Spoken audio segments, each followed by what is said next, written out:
Well, thank you so much for tuning in tonight. Tonight, we are going to give you some tools on how to stay on track with your health goals during the holiday season. So I'm sure a lot of you can relate to a lot of difficulties staying on track during this time. We're going to talk about how we can continue with our routines, how to still reach our goals, although there's a lot of festivities during this time. We're also going to talk a lot about mindset and some helpful conversations that we can have with our loved ones prior to the holiday season. So as we at our clinic, we always emphasize a very sustainable approach and the importance of our mindset and how it relates to health behaviors. And we're going to share some recipes. We're even going to have a food demo, which will be very exciting. We're going to have a quiz as well as some Q&A in the end of the session. And this session will be recorded as well, so it will be available on our YouTube channel. But briefly, we want to introduce ourselves. My name is Frida Hovik. I am a registered dietitian at Create Cures Foundation. And I'm also currently working on my PhD under the supervision of Dr. Walter Longo. And Shayna. Hi, everybody. My name's Shayna. I'm one of the dietitians at Create Cures, and I received my master's studying under Dr. Longo at USC and even did my capstone in vitamin D and cancer. Yoo-hoo! My name is Katie. I'm also a registered dietitian at the Create Cures Foundation, where we get to implement the most amazing research into practice. It's so fun. I did my master's thesis on nutrition and cancer, and I worked under Dr. Feinerman and published my heart disease cookbook in 2021. So excited to be here. I think you'll all get a lot out of this webinar. Wonderful. Yeah, so today we're going to talk a lot about some nutrition tips. We're going to talk about lifestyle, again, the mindset, the importance of the mind as well. We're going to have a cooking demo, and we're going to talk about the longevity diet and how we can implement that during the holidays. And then we're going to have a quiz in the end. So I think this is a very good question. So if everybody can answer in the chat box, do you think the holidays will ruin your health goals? Let's see what you have to say here.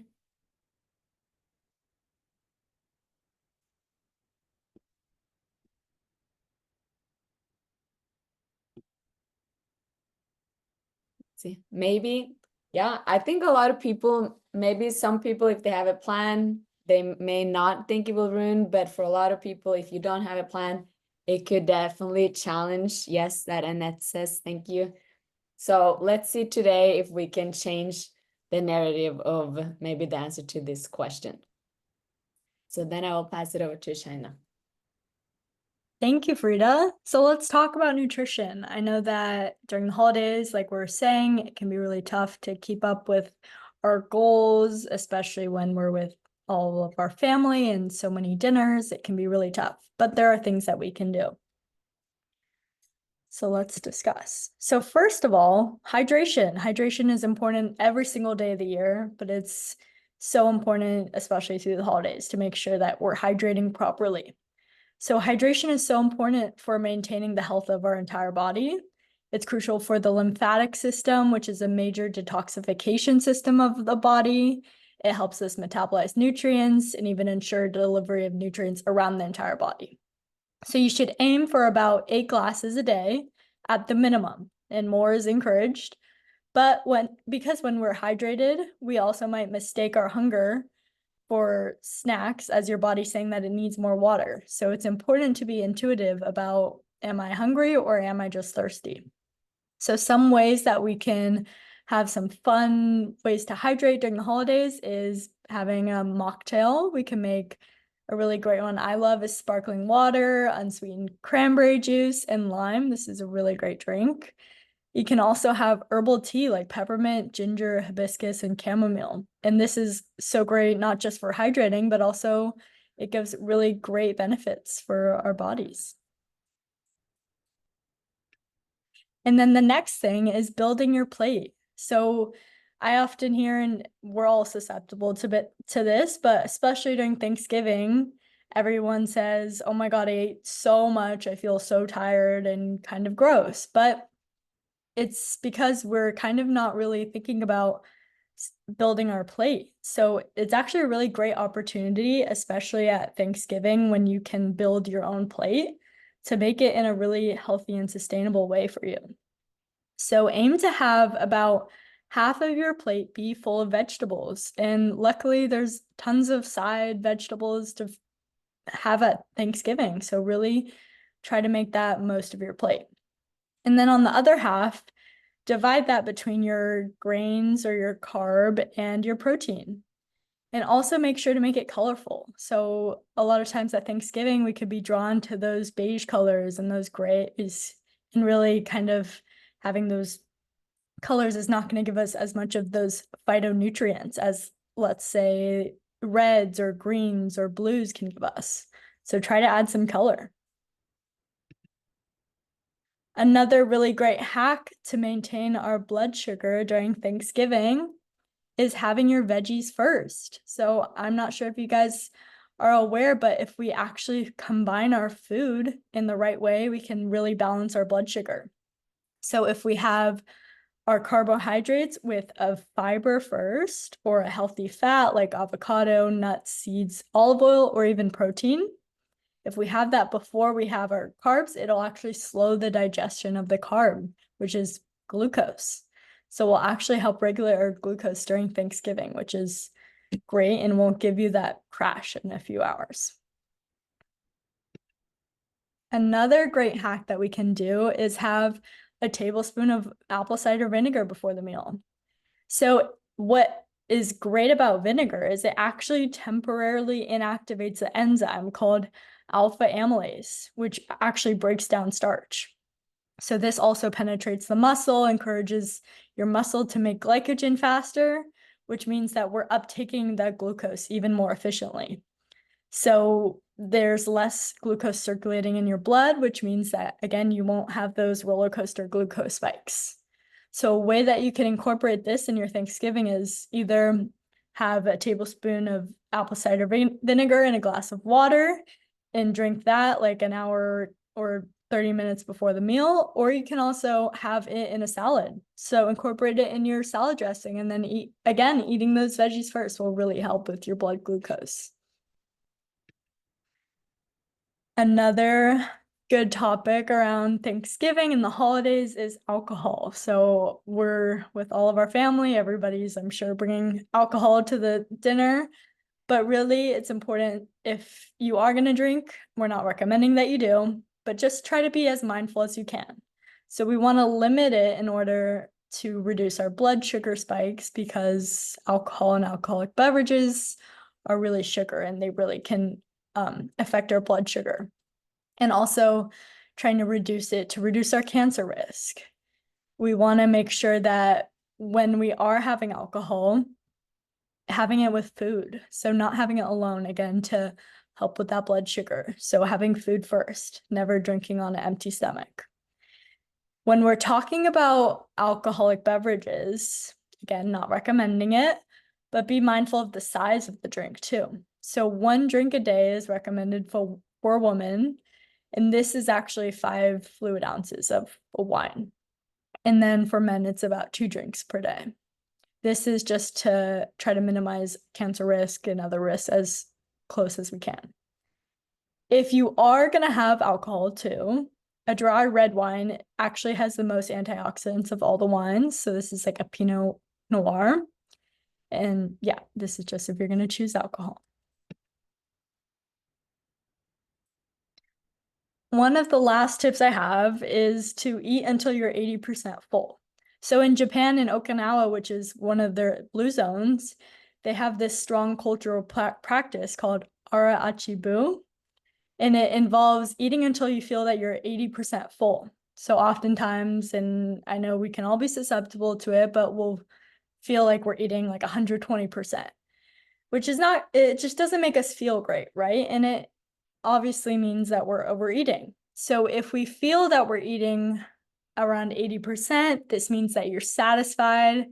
You could probably eat a little bit more, but you're satisfied, you're being intuitive to your body. You're eating slowly, you're using smaller plates, again, being mindful of the plate method and what we have on our plate.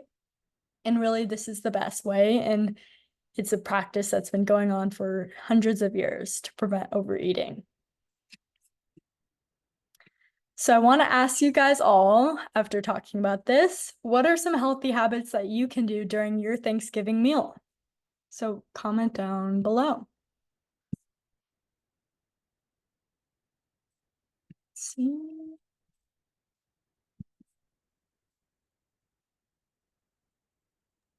Eat until you're 80% full. Nice. 80% full. Awesome. No alcohol. Yes. Best not to. Small portions. Veggies first. This is great. You guys learned a lot. This is awesome. And I'm going to bring it over to Frida, talk about lifestyle. Great. So many good tips to take with us into the holiday season. So now we're going to talk about some lifestyle tips that we can incorporate during the holidays. So first of all, walking after eating is something that could be very beneficial. First of all, it promotes better digestion. It promotes or it stabilizes the blood sugar after we've been eating, and it can also feel you more energized. As we know, when we're eating, a lot of the blood flows go into our stomach to try to digest the food, but by walking, we get it more distributed around in our body. So how can we make this happen? Well, we can try to aim for at least 10 to 20 minutes walk after a meal. Even 5 minutes is going to help, and preferably outdoors if the weather allows so. Also, if you can get some natural light during the day, it's great. It can also be a great way to really connect with family and friends, and also just to get your mind clear and reduce stress. Prioritizing quality sleep. So why is this important? Well, sleep is crucial for our immune system, to have mental clarity, as well as emotional overall well-being. And especially during the busy holiday seasons where it can be a lot of maybe traveling and some stress going on. So it's actually a time where it's even more important to prioritize sleep than maybe even other times. So it's important to stick with a consistent sleep schedule, even though there's a lot of festivities going on. So aiming for at least between 7 to 9 hours of restful sleep is very important.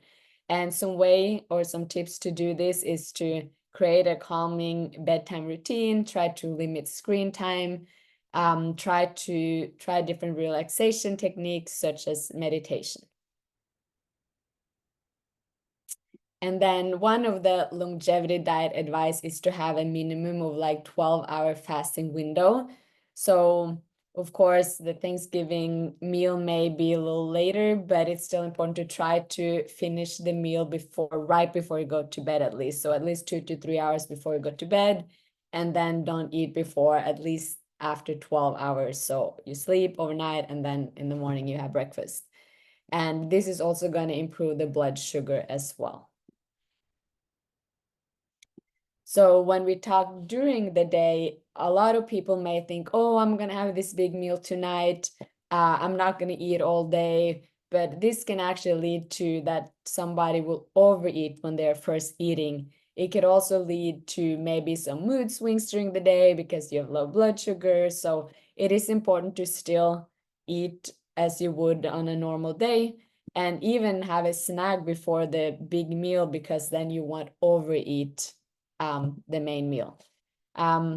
So it's smart to, if you're gathering an event somewhere else, just to have a healthy snack handy beforehand. It will also help you make mindful choices for the meal at the meal.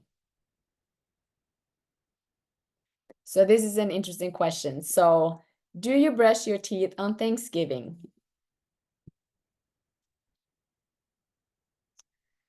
Yes. I assume most people will say yes, and this brings us into the conversation about continuing our routines even during the holidays. So it is important to continue we still brush your teeth. So why would you stop other health promoting behaviors? And we should really look at those as non-negotiable things that we do or non-negotiable habits. So if we think of other health habits the same way as brushing our teeth, it may be easier to continue these habits during the holidays. All right, and then I will give my word to Katie. Thank you, Shayna and Frida. That was awesome. Oh, with this perspective shifting portion of the webinar, I really do intend to provide a release lever on any pressure, any stress that you might be feeling, and just go over how it actually does make a difference. Our mindset and our perspective around the holidays does make a difference on our overall holistic health. So, well, I already answered this for you. Let's see it in the chat box. Should we consider our focus and our emotional state while eating or when we're about to eat something? Do you think that makes a difference on how that food might be processed and on your holistic health long term? No, interesting. We got a no in the chat box. Anyone else have any ideas? Not worth considering? Yes, worth considering? Well, let's dive into this. Looks like it's I'm assuming yes. Looks like it's a little bit questionable. So mindset really does matter. And I'm curious to see in the chat box between woman A, who's shoving some cake in her face, looking guilty and ashamed already, versus woman B, who's really enjoying that dessert. Which one do you think is healthier long term? Someone who's got the mindset of, oops, oops, oops. Well, there we go. Someone who's got the mindset of fear and guilt and shame, or somebody who's able to fully enjoy and be present and savor. Yeah, it looks like, we're in agreement that woman B is feeling a sense of joy and peace and gratitude, whereas woman A, yeah, she's trying to get that, that cake in as soon as possible before anyone sees her. And there's an amazing article about this in the Psychology of Eating, going over our nervous system signals. So basically it goes over the comparing. If you're eating an ice cream cone, already feeling guilty before you even ate that ice cream cone, that guilt puts our body in a fight or flight nervous system response, which basically is our body preparing to run away from a tiger. And when our body is preparing to run away from a tiger, whether it's real or imagined, like just about to eat some ice cream, that really ramps up our blood sugar like nothing else, so that our muscles have the fuel that they need to run. Right? That blood sugar is not going to be properly absorbed if we're really eating ice cream. I'm excited to answer questions. I hope to have time at the end to answer these questions. Versus if we were going to take a bite of some ice cream, just like woman B, and feel the sense of, wow, ice cream. I love ice cream. This is so good. I'm so happy to be here. Feeling that sense of peace. The nervous system response is literally called the rest and digest nervous system response. So in that response, we're able to properly digest our food. Right? Our food is a lot less likely to be as quickly absorbed as and stored as fat, as if we're in a state of guilt and fear and shame and just stress going into that meal, right? So the teaching around this is the importance of taking a deep breath, slowing down, savoring, right? Practicing mindful eating. What is mindful eating? It's noticing, wow, what does this food taste like? What flavors do I like? What do I not like? What's the temperature of it? Is it sour? Is it sweet? Is it bitter? Really, really being present with that moment too. Oh, I love the people around me. Yeah, just letting yourself notice where your headspace is at and taking a deep breath goes a long way. And a lot of people who I work with, they think that they enjoy some foods too much, and they end up building up so much guilt and fear around having these foods. When in reality, my teaching for them is, hey, it sounds like you're not truly enjoying these foods enough. and letting yourself slow down and really truly recognizing that this food is a part of your holistically healthy life, then it actually ends up being a lot more healthy long term than somebody who's just going to shove the entire pie in their mouth and feel guilty while doing it, right? I love the aroma as much as the taste, totally. So with all that said, I think it actually is important to fit in your favorite foods. Restriction leads to binging. The precursor to a binge is actually a restriction, whether that be physical and unknown, maybe you're accidentally under eating, or if it's just mental restriction. If you're telling yourself, wow, I really want to eat that pie, but I shouldn't, but I can't, right? Whether it be physical or mental, that is still a restriction, and it without a doubt will end in a binge, right? So recognizing that actually we do get to make empowered choices and noticing, okay, if I don't want to have that pie, that's okay. A lot of my patients are so excited about their longevity that they're like, yeah, I could have pie and I don't want to. They're just so clear on their health vision in the future, and they're clear on how certain foods make them feel, that it's no longer something that has an energetic charge for them, right? Maybe they'll have a couple bites, maybe they'll have a small slice, fantastic. Maybe they'll have a bigger slice, and it's savored, it's enjoyed, it's part of the goal that we're working on together, right? The why is to live your best life. Often in working with us dietitians, people think, oh no, I ate a piece of pie, my dietitian's gonna yell at me. The goal is not to be perfect. The goal is actually to truly live your life and be happy, right? And have the health to be able to do that and feel good doing that, and have the routines that feel good to come back to as well, right? And I love this quote, the dose makes the poison, and the dose makes the medicine. It's not like you're eating pie, breakfast, lunch, and dinner every single day. Of course, that would definitely lead to diabetes, but having a piece of pie on Thanksgiving, that's totally fine. The dose makes the poison, right? So another thing very important for most of my patients, it's really been fascinating to recognize we can talk about behavior change and habit formation all day long, but one of the biggest things that hold my patients back from really accomplishing their goals is their social situation. It's the support system. Are they able to feel supported? And a lot of my patients, in first working with me, they say, oh, I know I'm trying to give up alcohol or whatever, but my friend just poured me a drink and I didn't want to be rude. It really does come down to the social scenarios. So instead of being a victim to our circumstances, I invite everyone to take out their cell phone, contact somebody that you're going to see on Thanksgiving or, over the holidays, contact someone and say, hey, I'm attending this webinar with a bunch of incredible dietitians, and I want to communicate that I really want to do my best to achieve my health goals this year. Like, I would love for you to know that and for me to feel supported this year. And that languaging can, sound different for everyone, whatever it is, but it definitely feels a lot better to get this off your chest and to feel like people know where you're at, rather than feel like you need to hide in the corner and just, avoid people. I think people actually do want to support you, right? So communicating your needs, connecting with others, and keeping loved ones informed is a great way to do that. Here's a little example. I can't wait to see you on Thanksgiving. Please help make sure I don't drink though, okay? Help make sure I only have one glass of wine, please, okay? Those people, those friends that maybe will give you a hard time. I think there is something that we could do. There is something that we could say to not feel like a victim. And a couple of conversations that have significantly helped my patients in the past.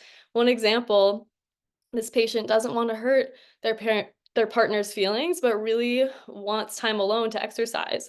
So instead of having this routine right when they get home, they hang out on the couch together. Hey, saying this the night before, I've really been wanting to start exercising. Would you be down to support me? Would you be able to support me? It would feel so good to have your support. A simple conversation like that might be really scary to put forth and uncomfortable and seem a little too much, I suppose.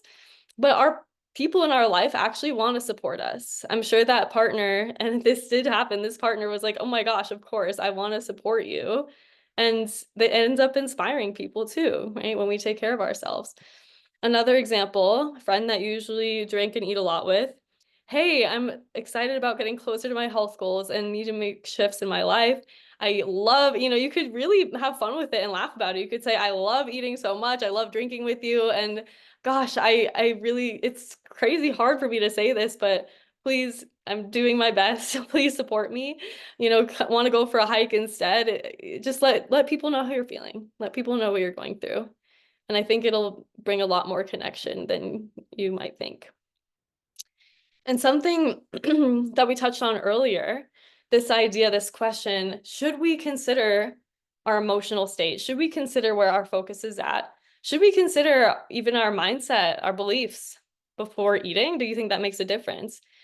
This was a this was a crazy study. I think it was only about 60 to 70 participants. So it was a small study, but still the results were very, very significant. It was the same shake. It was the same like 350 calorie smoothie, chocolate smoothie, but one was labeled as a 600, here, do I have this? Yeah, here's the method. So one was labeled as a 620 calorie indulgent shake versus the other one was labeled a 140 calorie sensible shake. But they were both the same shake. They were both a 380 calorie milkshake, right? Ghrelin was measured via intravenous blood samples. So they took the blood samples of these people to actually see what was the physiological response. Ghrelin is the hunger hormone. So it's released by cells in the stomach that helps us to feel more hungry, right? In the brain, ghrelin causes a hunger response. So in noticing the levels of the ghrelin, they're measuring, okay, how full is this person? How satisfied is this person?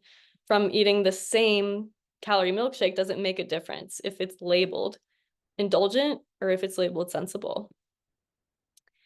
And it was fascinating. The ones that were labeled indulgent produced a dramatically steeper decline in ghrelin after consuming the shake, which means that they felt a lot more full versus the sensible shake produced a relatively flat ghrelin response. They were like, oh, that was a health shake. I'm not that full from that, right? So participant satiety was consistent with what they believed they were consuming rather than the actual nutritional value of what they were consuming. Super, super, super interesting. And when we're thinking about, okay, well, I want to go into Thanksgiving feeling at peace, feeling like this is a healthy part of my best life, of me living my best life, let's make sure that the goal is happiness. The goal maybe it's getting off of our diabetes medications, right? Maybe it's we're dealing with a scary diagnosis. So noticing what that goal is and feeling empowered around our choices around that. This is definitely a time that can be challenging when we're noticing, okay, this is going to be a big meal and it's just one meal, and maybe focusing on time with loved ones, time with laughter, being able to, be a little bit more present and truly enjoy our favorite foods and take it slow. That's really the goal. So I hope that makes sense. And I really hope that this helps. All right, let's see now, after all of that, could your health goals actually include enjoying the holidays? Thinking about a sustainably healthy lifestyle, something that's truly sustainable, something that includes your mindset, something that includes more than just your diet, because health is not just diet. Health is much more than that. Yes, for sure. Yes, yes, yes. Beautiful. It seems like our perspective has changed a little bit since the beginning of this webinar, which is really fantastic. Oh, absolutely. My boys will be here. That's so sweet. And then to help even more, I do want to make sure that we don't feel like, oh, what am I supposed to do? What am I supposed to do on Thanksgiving? All of my recipes are full of all these foods that I know are not supportive or in alignment with how I want to eat. We have a link, I think One of us is going to share that in the chat box. We have a link to a PDF with a bunch of fantastic recipes, and I'll actually be sharing a recipe right now for a delicious side dish that's full of fiber and antioxidants. But oh my gosh, yeah, lentil loaf, so good. I don't know, I could go off about all these recipes. Literally just mashing cauliflower into your mashed potatoes, you don't even know it's there, and it really adds a lot of health benefits. So there's a lot of fun tricks and recipes to try this time of year and make it fun, make it an experiment to play with rather than something overwhelming. So I'm going to be sharing this quinoa medley, get set up really quick. And I adapted this recipe from Chef AJ. I cannot take credit for this. Here, hopefully you can see. Let me stop sharing my screen. All right, here we are in the kitchen in real time. I love pomegranate season. So the first thing I'm going to do is show you how to de-seed a pomegranate. I think this can be quite the mess, and I don't recommend wearing white when you do this, but I have an organic pomegranate. I did rinse it off first, and huge thing, I did wash my hands also.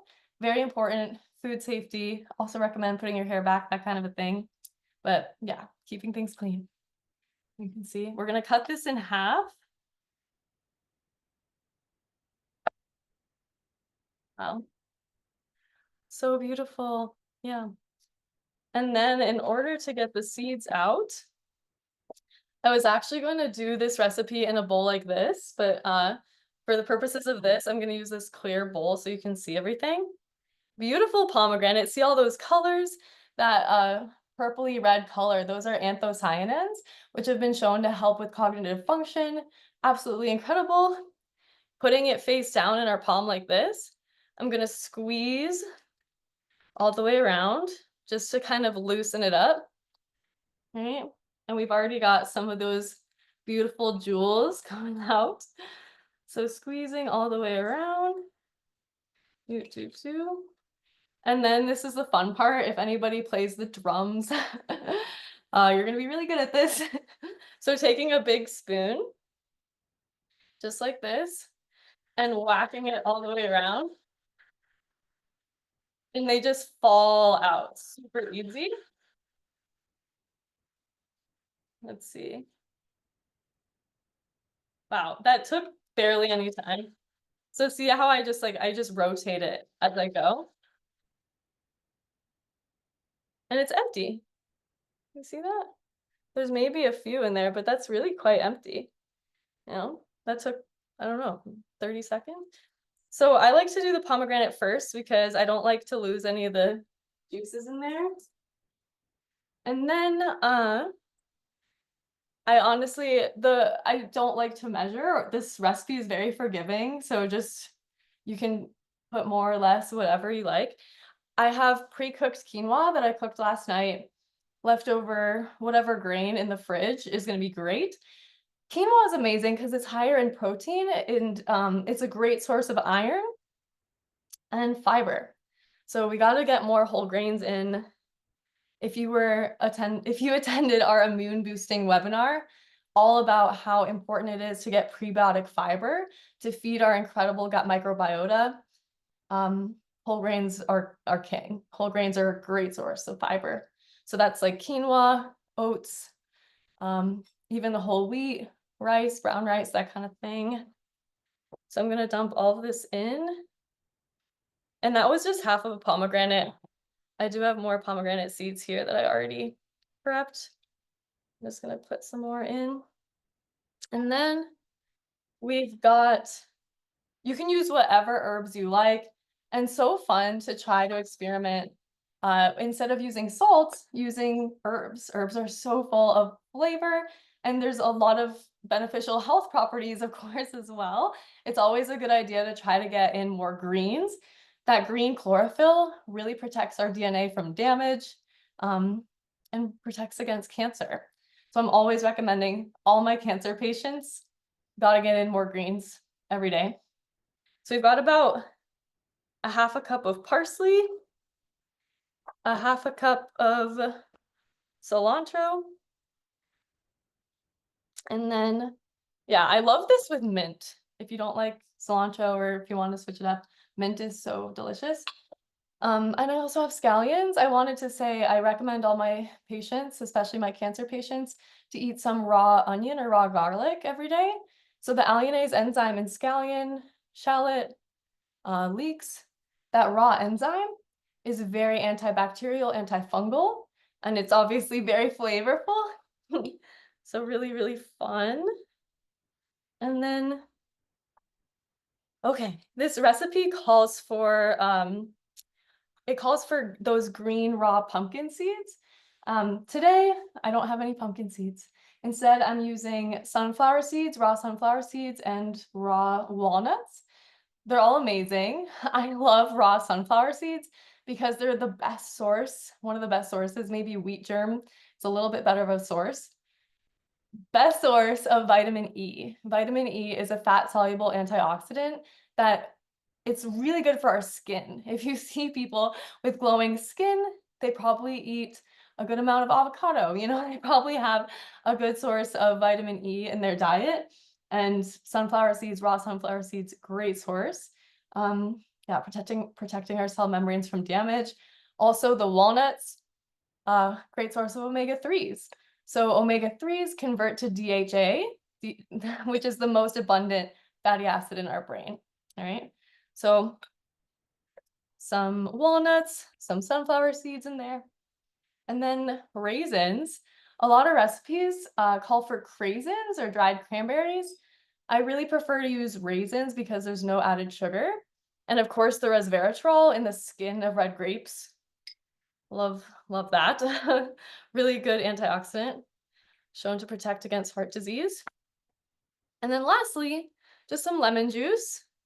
Lemon juice makes everything better, and if you're trying to avoid salt, also really good flavor. And of course, and honestly, you only need like the juice of one lemon. Very fun too about the lemon juice and the pomegranate with the quinoa, vitamin C is necessary for the peak absorption of iron. And quinoa is a great source of iron. Of course, lemon juice, you got your vitamin C. So we're just gonna mix this on up. The quinoa got a little clumped together. But how beautiful is this? We have such a rainbow of the pomegranate seeds with the greens. And this is something that you can definitely make like a big batch of this, and it's a perfect side dish.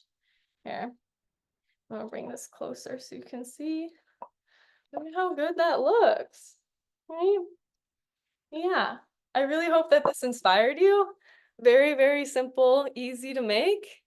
And if anything you got from this, I really, really hope that you de-seed some pomegranates and enjoy pomegranates this season.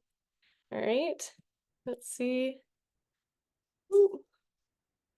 Give me 1 second. I'm just gonna figure out how to share my screen again. Hang on. Ooh, ooh.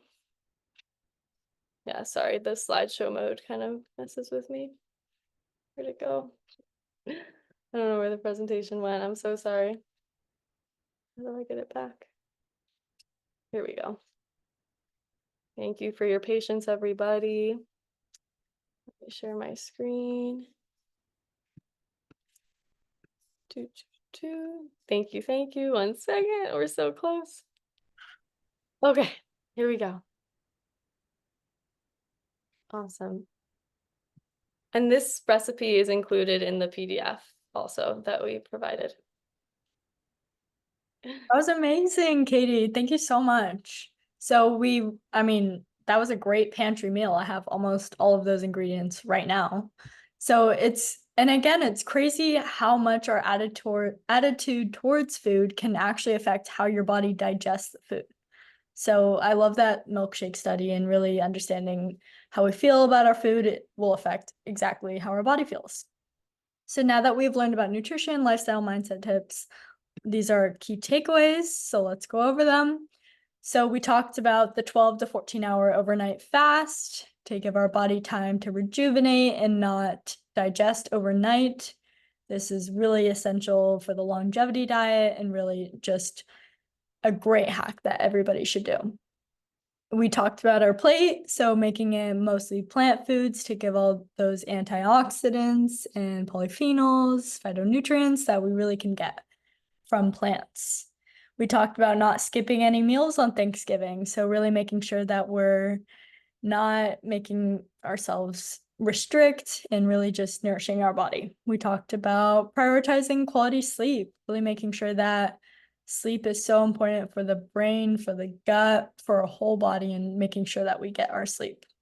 And then finally, just try our recipes. We linked in the chat some more recipes for Thanksgiving that align with the longevity diet, and we'd love to hear what you guys think and see some of you try it. So I want to go over a quiz before we go. So what is one health promoting behavior that you're going to continue throughout the holidays?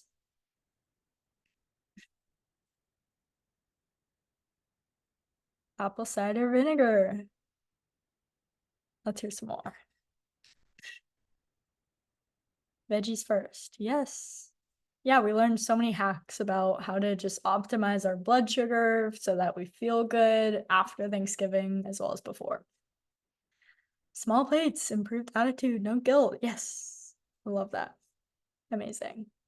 So what is one dish that you're going to make? We saw an amazing quinoa salad, but what are some other things that you guys are going to make that'll promote your health?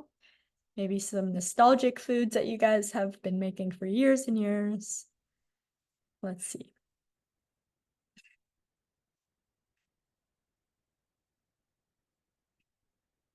Enjoying the company and the health. Cranberry relish. Ooh, interesting. Spinach dip. Yum. Get those greens in. I love that. Amazing. Amazing. And then our final question is, we discussed a lot. Oh, I'm seeing more. Salmon. Another cranberry relish. Arugula parmesan. Oh my God. I want to be invited to everybody's Thanksgiving. I'm jealous. Cauliflower mash. I want to try that too. Amazing. So have we fallen off the wagon if you enjoy some pie? We talked about mindset again. We talked about how good it feels to be with our family and really enjoy food. No, clearly not. So clearly these holidays only come around once a year. You've definitely not fallen off the wagon if you enjoy some pie.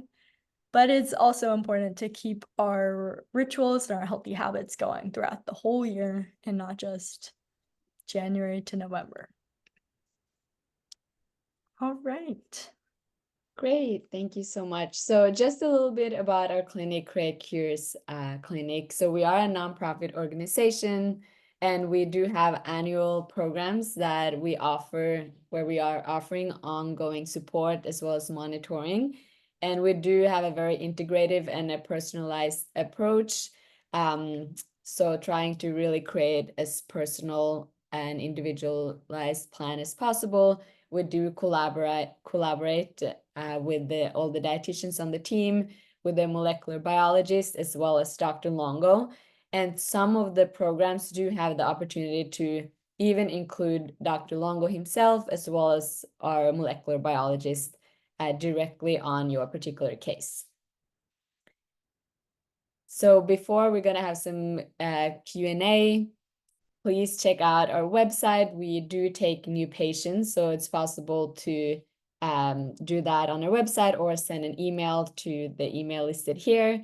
And again, check out our previously webinars as well on our YouTube channel.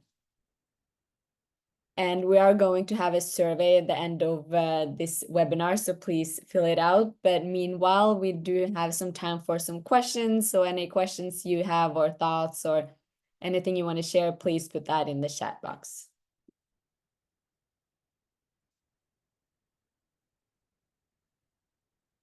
I definitely see a lot of great ideas that you're going to make for Thanksgiving or for the holidays.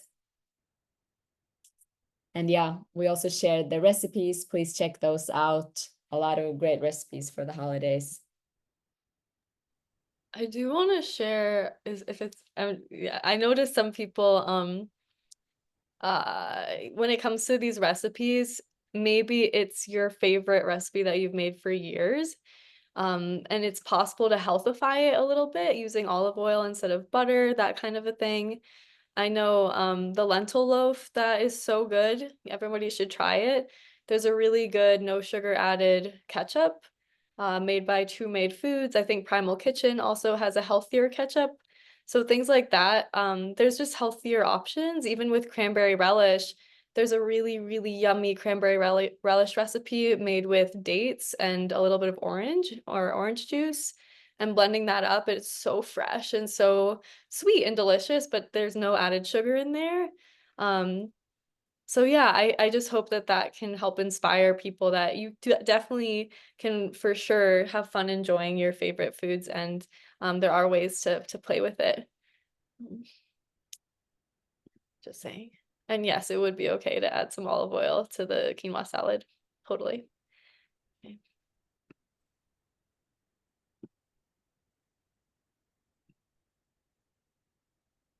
I do see a question. Is canola oil not highly inflammatory? I see it mentioned in one of the slides under healthy oils. Well, we would rather recommend olive oil if possible, but it's all also it matters how much, of course, like the dosage in terms of moderation. You don't want to have too much of it either because it is highly refined. So olive oil, if possible, is a better option, but it cannot tolerate high heat point or the smoking point. So it depends on what you're making as well.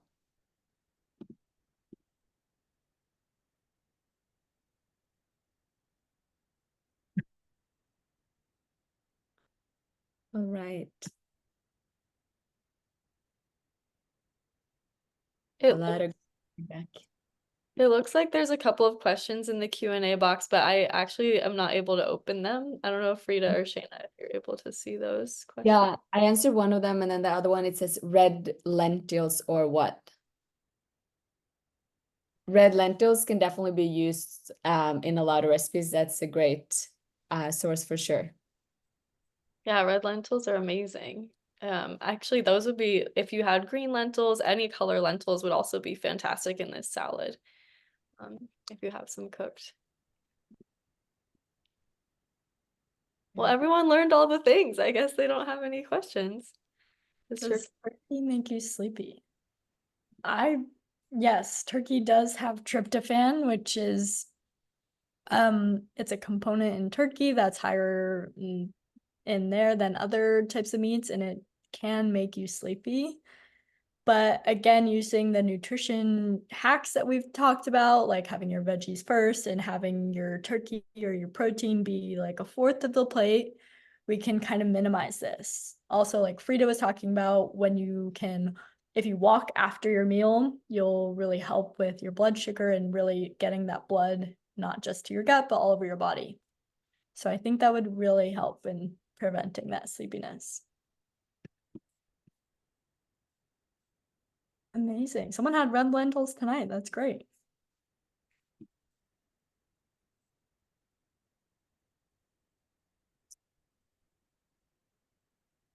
Yeah, and if there's other questions after this webinar, you can also email us, of course, and we will get back to you. I see a question about insurance when working with us.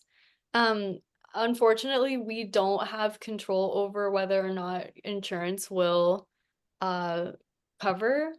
That's definitely something that I would recommend you call your insurance company and you can call and ask, so we can send you a super bill and you can request reimbursement for our services. We also offer sliding scale, so depending on your income, we have applications for that. If you're concerned about being able to afford working with us. Is it a good idea to take a walk after every meal? If possible, yes, absolutely. That would be great. It does help for sure to stabilize the blood sugar after a meal. So definitely. You can also do calf raises. You can do some jumping jacks, some squats. Just a few of those will really activate your muscles to take up that blood glucose. I also will try to stand and do my dishes after I eat, just so I'm standing and using those muscles.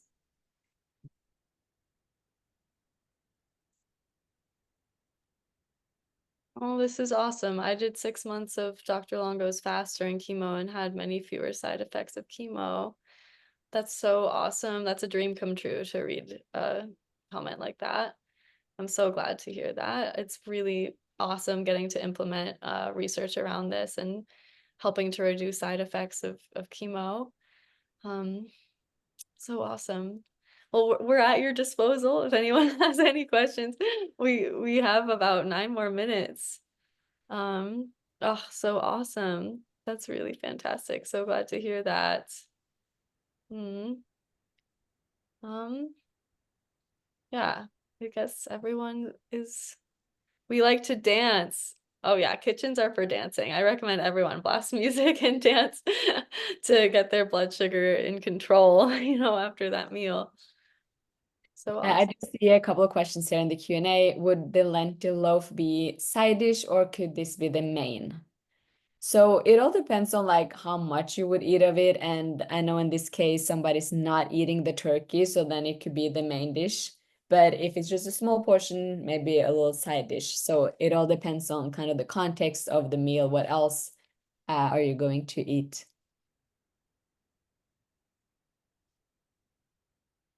Someone asked a question about whey protein, and this is really a great topic that we'd love to dive in deeper and really discuss the longevity diet, how it aligns with whey and dairy.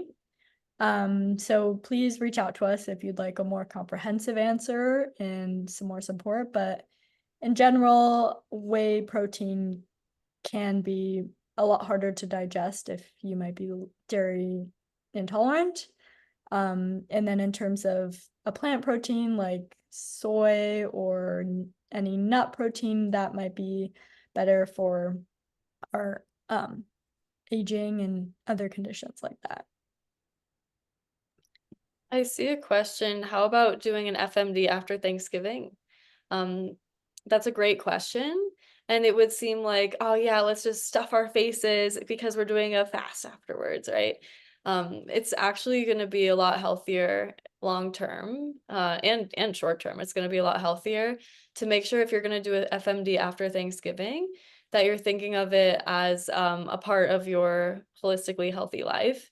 It's not uh how do I don't know an analogy. It's not like putting a band-aid on a bullet wound, basically. It's not like a quick fix, right? People love these New Year's cleanses and going crazy trying to make up for their indulgences.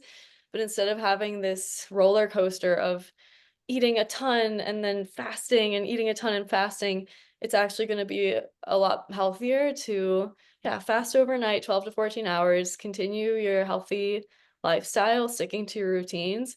And then if an FMD is approved for you, if your doctors, approve that, and that's part of your goals, I would just be nervous about your mindset around it and making sure you're clear. You're not just going to binge and restrict. It's more so about other goals.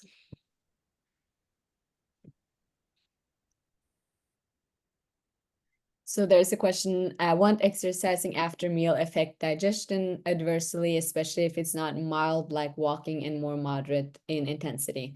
So yeah, so what we mean with movement after eating, it's more like a walk or something simple. If you're gonna actually work out more to really get your heart rate up, you want to wait, of course, until you have properly digested the food for sure. But we're just talking about some type of movement to get the blood flow going.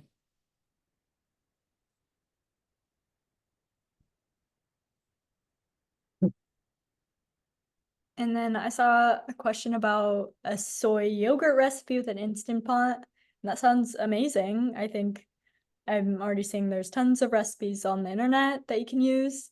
I do recommend using organic soy products because they're a highly sprayed crop. Also unsweetened if you can do that, and then add some sweetener as to taste. Is it better without fruit? So certain fruits like blueberries, raspberries, strawberries, these are really great fruits to add.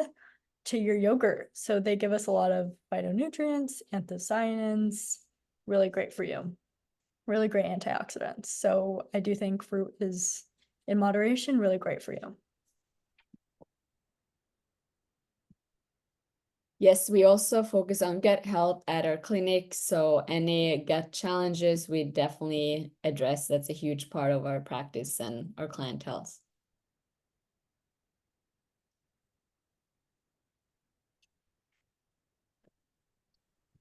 Happy to hear that we've given many ideas to implement. That's our goal.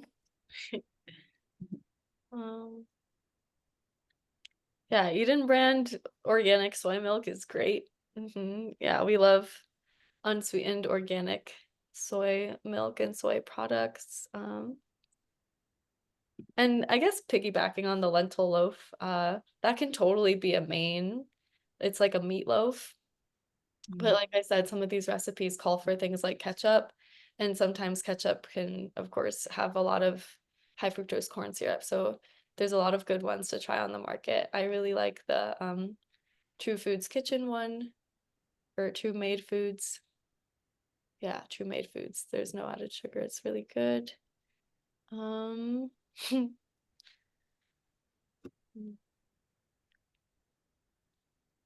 Awesome. Well, I'm gonna eat my quinoa salad. I'm so excited. It's gonna be delicious. I guess Great. we'll say. Yeah, and again, if there's any other questions, so feel free to email us and we will get back to you as soon as possible. Other than that, thank you so much for attending tonight's webinar. We really appreciate that you all attended, and stay tuned for our next webinar.